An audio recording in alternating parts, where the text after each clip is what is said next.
gnosko. Gnosko means knowledge. Knowledge. Can everybody see this? Gnosko means knowledge. But it's not just knowledge.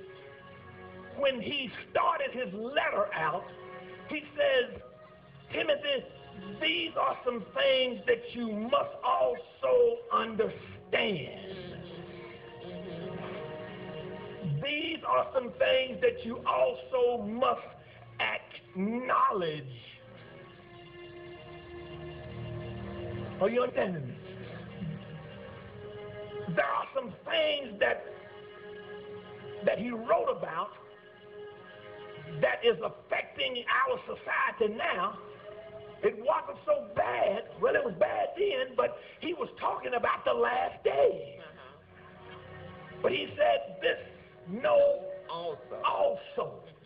So these are some things, what he's getting ready to say, that we need to know. Amen? Amen. All right. So, go ahead. Message. There are difficult times ahead. There are difficult times ahead. Now, in the King James Version, that word is called perilous. Perilous. And the word perilous means P-R-I, perilous. In the Greek, it is called eskatos. Eskatos means last thing or last. But it's not just last, like Dan was the last boy born in my family. It's the last of the last. In other words, what I'm getting ready to tell you, Timothy, is some things that you must know and understand and acknowledge, that when the time is getting ready to end up, when it's time, when it's the last days, perilous times are coming. So now you got eskatos, which means last, and then you've got perilous, which is another Greek word that is kalepos, and kalepos means there are some things that are animalistic. There are some things that are hurtful, harmful. In the last days, there are going to be some things that's going to put you at high risk. Are you with me? There are some things, Matthew 8:28. Turn there. I hear that coming up in my spirit. The word kalepos was used to refer to demons. In Mark 5, when Jesus stepped into Gadara, when he just got off the ship, there was one man who was demon possessed. That man, his actions were referred to as kalepos. The Bible says that anybody who came near him, he would tear them to shreds. You ever seen people who were dangerous to be around?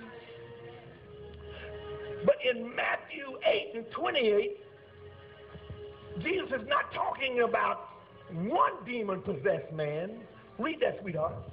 And when he was come to the other side into the country of the Gergesenes, there met him two possessed with devils. Two people that were possessed with demons. Go ahead. Coming out of the tomb, exceeding fierce, so that no man might pass by that way. There are some things that are going to happen in our society, and you think that they're not going to happen in Sherman, but man, let me tell you, demons are everywhere. Yeah.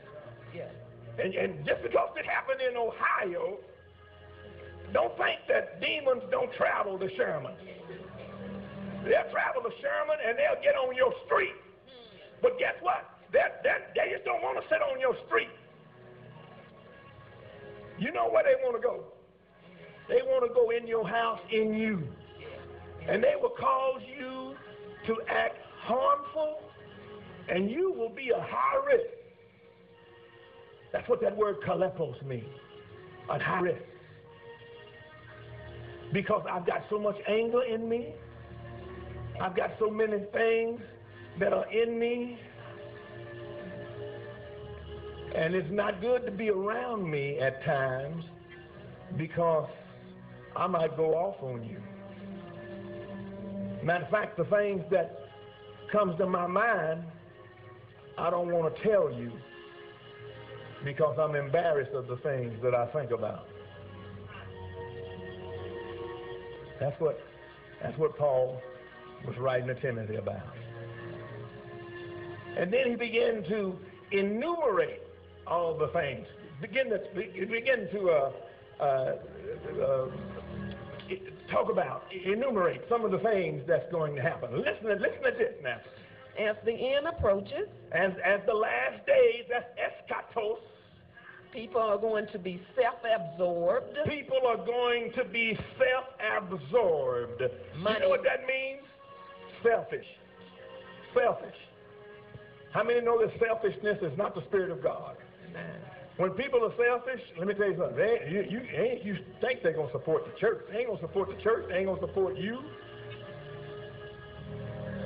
But he said in the last days, he said, I want you to know because this is going to happen.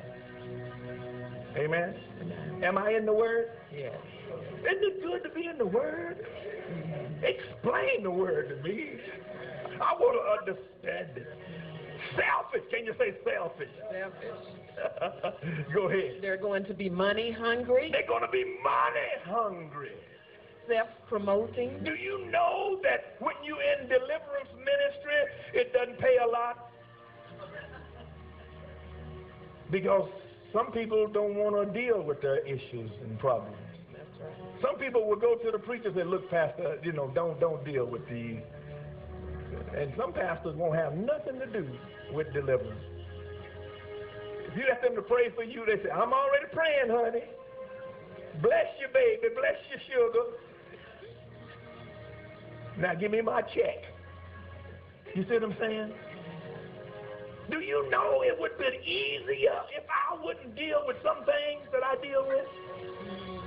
If I just dealt with, blessed is the man. Amen.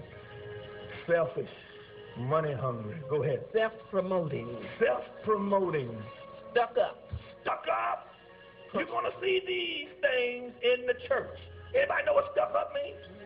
That means stuck up. You think that you're better than somebody else. Don't let them sit. Don't let them sit. That's why I have to really watch cliques, Michelle. Cliques. Cliques in the church are groups that exclude others. In other words, you are not, we don't tell you you're not invited, but they just don't invite you. Can you say cliques? And say, to hell with cliques. We will not have them. Ain't that just stuff? Keep reading, baby. Profane. Profane. People who are downright